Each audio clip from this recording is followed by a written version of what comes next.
Johnny Dollar. George Reed, Johnny, at Floyd's of England. Well, hiya, George. What can I do for you? Well, Johnny, I'm afraid I've got myself into a rather embarrassing situation. Yeah, what have you done this time? One of the company's most important clients is a man named Orson Ogilvy Terwilliger. Retired. He's a collector. He lives down near the little town of Bethel, New York. Where's that? Across the Hudson, east of Poughkeepsie, between Monticello and Coshecton in the Mongauk Valley. Yo, hold it. I'd better look it up on the map. Yes, I wish you would, Johnny. Then go on down there right away. Oh, why not? But what for? Terwilliger insists that someone from the company, preferably I, call on him immediately. Immediately, Johnny, regarding some change he wants to make in his life insurance policy. What kind of a change? Well, I haven't the least idea, but it's a really sizable policy. How sizable? Over $500,000. That's sizable. With a double indemnity clause. Wowee. You can see why it's important that we cater to this man. All right, so why don't you tear on down there? Well, you see, Johnny, oh, dear. Yeah? What's the matter, Georgie? I'm making this call from the city jail. You what? No, some fool traffic cop. I mean, one of our fine highway patrolmen. Well, I'm afraid in my anxiety to get down to see Mr. Terwilliger, I may have been speeding a little, and, I made the mistake of arguing with this officer quite vehemently, Johnny. No. And, my hearing isn't until tomorrow morning. Well, look, why don't you send somebody else from the office to see this man? And have my own employees find out what's happened? All right, then telephone him. And have him find out? No, please, Johnny. Go down there and...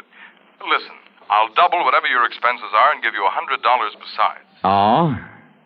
But now, is that really all there is for me to do? Just find out from him what change he wants in his policy? Yes. But why do you ask that way? Oh, nothing. Only every time you hand me one of these real easy assignments, I find I'm lucky to get out of it alive.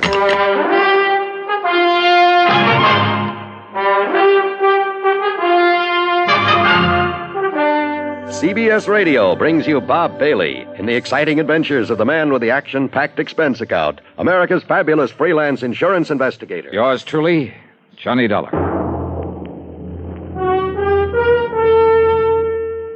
And now, Act One of yours truly, Johnny Dollar.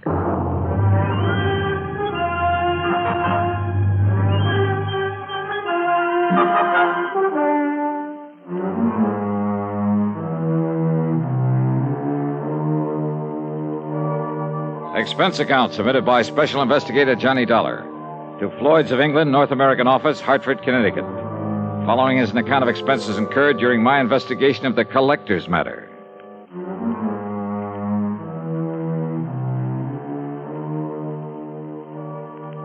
Expense account item 1, $985 for a cab to Bradley Field and a plane to New York. Item 2, $50 deposit on a rental car, and I drove north and west on 6 and 17 and finally Route 17B in my search for the little town of Bethel.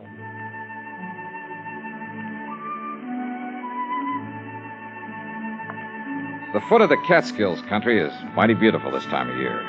No wonder it's a famous vacation spot for thousands who spend most of their lives in the noise and dirt of the big cities.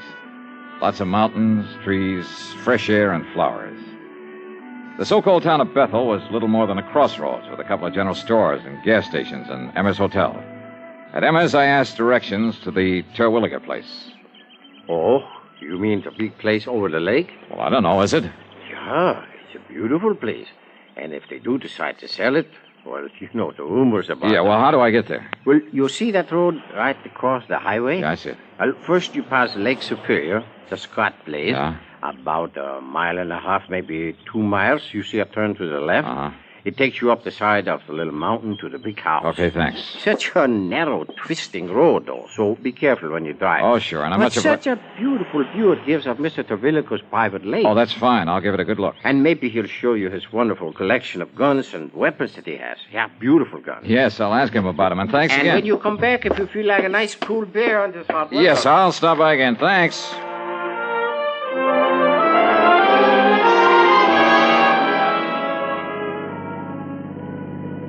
I passed the Lake Superior he'd mentioned.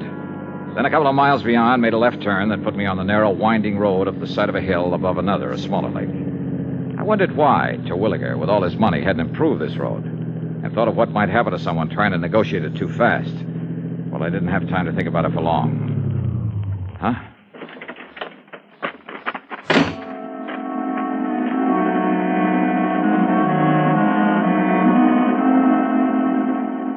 The other car must have been coming down the hill. but apparently had taken the narrow little turn much too quickly, then skidded and rolled over to land against a huge boulder that stuck out on the side of the hill just below the road. After a struggle with it, I managed to get one of the doors open to see if the man inside was still alive. He wasn't, though his body was still warm. I reached into his pocket, pulled out a billfold, looked at the driver's license in it. Yeah. Orson O. Terwilliger. Now, Act Two of yours truly, Johnny Dollar, and the Collector's Matter.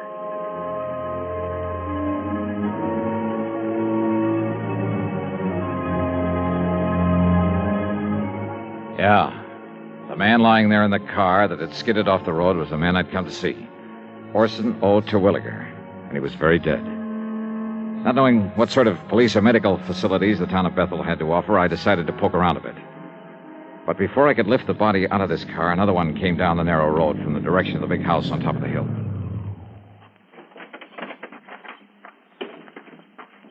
Well, stranger, did you have some trouble with your...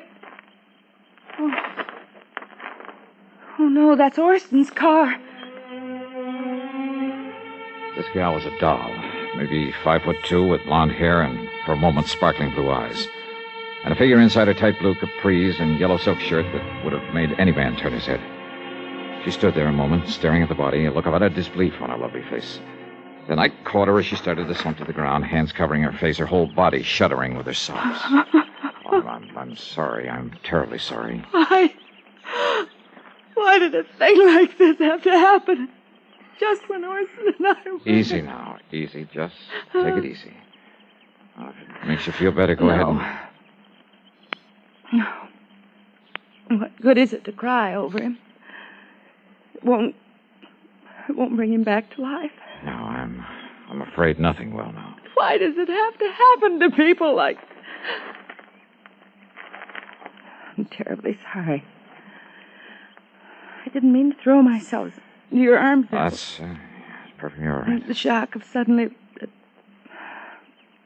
I'm Blanche Terwilliger, his wife. Who are you? My name is Johnny Dollar. Johnny Dollar? The insurance investigator? Yes, that's right, Mrs. Terwilliger. Your husband had asked that someone for the office. Sounds like a terrible thing to say, Johnny. Yeah? But I'm glad it was you who found him there. Oh? After all the awful things that people... Only they aren't true at all. They never were. Well, I suppose we'd better call Dr. Parker and the police and... Shall we go up to the house, Johnny? Yeah. Sure.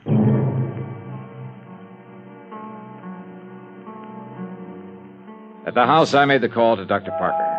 In a matter of minutes, he and another man, a Mr. Harry Allen, arrived, and together we went back and inspected the scene of the accident. No question to me. No question at all.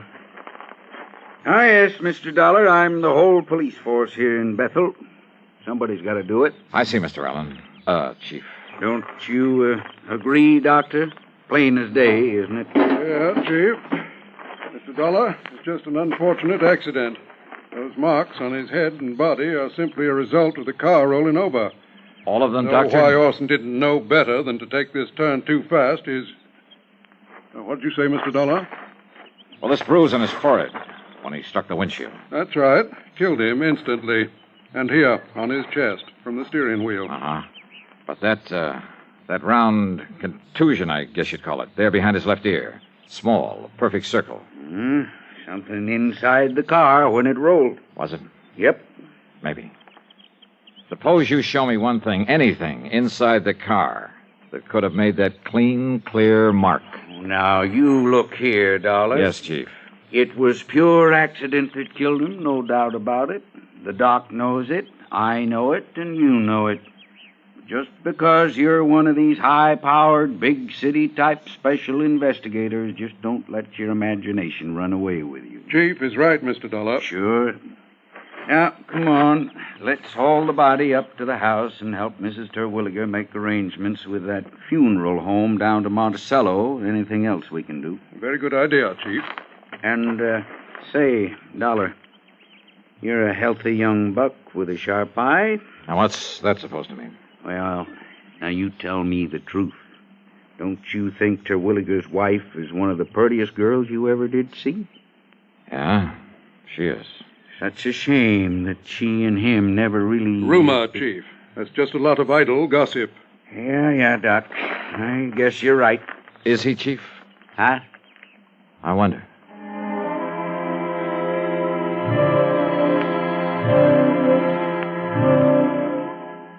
Up at the big home on the hill, Mrs. Terwilliger, only I called her Blanche now, at her insistence, she called to make arrangements for her husband's funeral.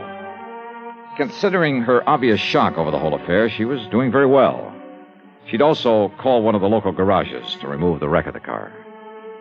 It would be so horrible to have to see it there day after day. That car, the thing that killed him. Yes, I know what you mean. You're very understanding, Johnny, and I like you for it. Yeah, well, Yeah, I guess there's nothing further that we can do now. I've made out the death certificate and, Blanche, my dear. Yes, Doctor. You sure you wouldn't like to come down the hill, stay with Mrs. Parker and me until this is all over? Oh, no, Doctor, but thank you very much. You've all been wonderful to me, and I appreciate it. That means you too, Chief Allen. Oh, now, it's a real pleasure, Miss Blanche. Well... Yeah, I suppose we... Oh, but Johnny, Yes? would you stay and help me make out the insurance? Oh, it sounds terrible to talk about it at a time like this. Yeah, but all those things have to be done, my dear. So, Mr. Dollar, if you'd like to stay here... No, I'd better run on down to Emmer's Hotel and arrange for a place to stay overnight. A hotel when we have this nice big house with plenty of... I'm sorry. I forgot that I'm alone now. You really shouldn't be, my dear. Johnny, maybe you'd come back to tell me what I must do about the insurance. And maybe have dinner with me? Now, that would be a good idea. Yeah, maybe it is.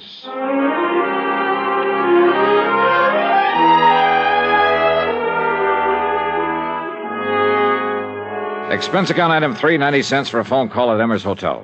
Orson Terwilliger is dead. And, George, there's just one thing I want to know. Johnny, I simply can't... Yes, what is it? Who are the beneficiaries of Terwilliger's insurance? Why, there's only one. His wife, Blanche Terwilliger. Yes. I knew it. George, is that policy pretty much a standard form? Yes, it is. Double indemnity, as I think I told you. But he said he wanted some changes made. Well, to quote him exactly, he said he wanted to make a change in it. But frankly, I can't imagine what or why. 5 will get you 10. He wanted to change the beneficiary. Really? But the beautiful Blanche played it smart. She didn't give him a chance. Yes, I suppose that is a...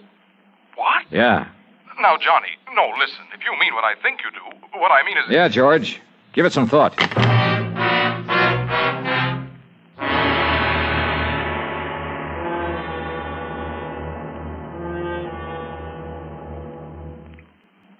Now, Act 3 of yours truly, Johnny Dollar.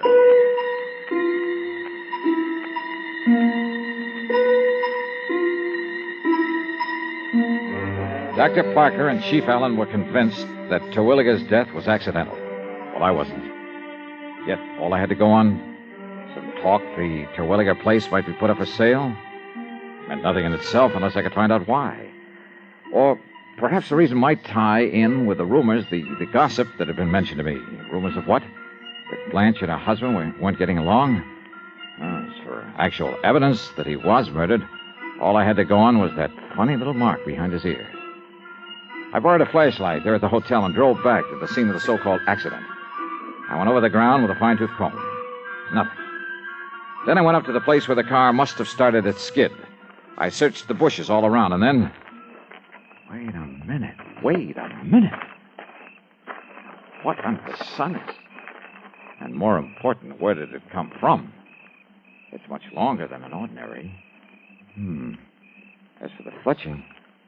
Yeah, this thing's been used all right, and recently. And instead of a point, it has the heavy, round stone head. Who is it? Speak up or I'll shoot. Oh, that's a nice way to welcome a dinner guest. Johnny, you had me frightened. Oh, well, I'm sorry, Blanche. I saw your flashlight down here and couldn't imagine who it was. And since you hadn't come up to dinner as you promised... Oh, I was on my way. I hope I'm not too late.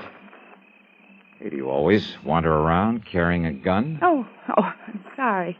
Here, you'd better take it. Yeah. I'm not used to these things, though heaven knows I've seen enough of them. Your husband's gun collection. But why'd you stop here, Johnny? What were you doing, and what in the world's that? Oh, just a... Well, there must have been some Indians around here at one time or another. Oh, yes. I understand this was great Indian country. But now, Johnny. Yeah? My invitation to dinner still stands. Great. I'm starving.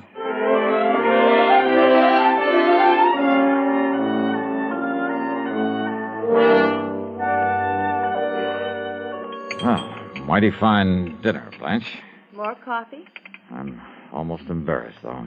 Now, why do you say that? But a chance to be close to someone is, well... More coffee? Oh, no, thanks. Not another thing. Well, then, let's go in by the fire in the library and talk. Johnny. Yeah? It's a great comfort to have you here, and Thanks. You don't mind if I hold your hand? Kid stuff, huh? No, it isn't. Now, this collection of weapons you were going to show me. No, you have to look at it. Well, I'd kind of like to. All right. It's in the library, too. Okay. You know, Blanche, with your figure... Hmm? Well, what I meant was you must have been quite the athlete when you were in college. Now, what brought that on? Swimming? Tennis? That sort of thing? Sure, everything. Blanche Ransom, girl athlete. Pistol team? The way you handled this gun a while ago. Only a person who knows guns has the proper respect for them. Well, I still don't like them. Then all things considered, it's better that I keep this one. What? All things considered? Your husband had to drive very slowly around that curve, didn't he? Yes, but I guess he didn't for once, or he wouldn't have... Slowly enough so that somebody couldn't have missed him with a pea shooter, much less a deadly weapon. Johnny, what in the world... Archery was your best event, wasn't it? Archery? Yeah. I'm afraid that's why I took your hand. Johnny. Calluses like that come from only one thing, using a heavy bow, a hunting bow. This one here on the wall? Now, Johnny, listen, honestly... Honey, why did you do it? Why did you do it, Blanche? Johnny, I don't know what With this bow and with the arrow I found out there... Johnny! With its flat, round, heavy stone head, just before he reached that curve in the road. Well? All right, Johnny. But listen, if you knew how long I've... If you knew what I had to... Listen, please. Murder. For a chance on a lousy $1 million. I guess I lost, didn't I? Oh, yeah. You lost.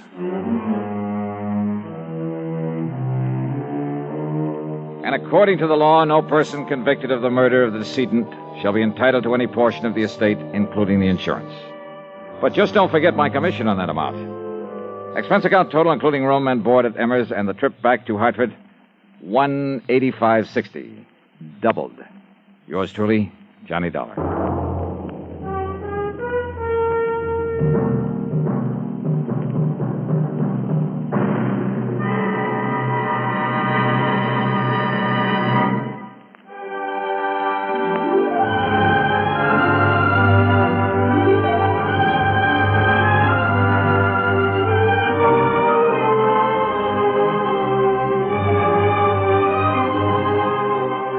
Yours truly, Johnny Dollar, starring Bob Bailey, originates in Hollywood and is written, produced, and directed by Jack Johnstone. Heard in our cast were Virginia Gregg, G. Stanley Jones, Forrest Lewis, Vic Perrin, and Bart Robinson.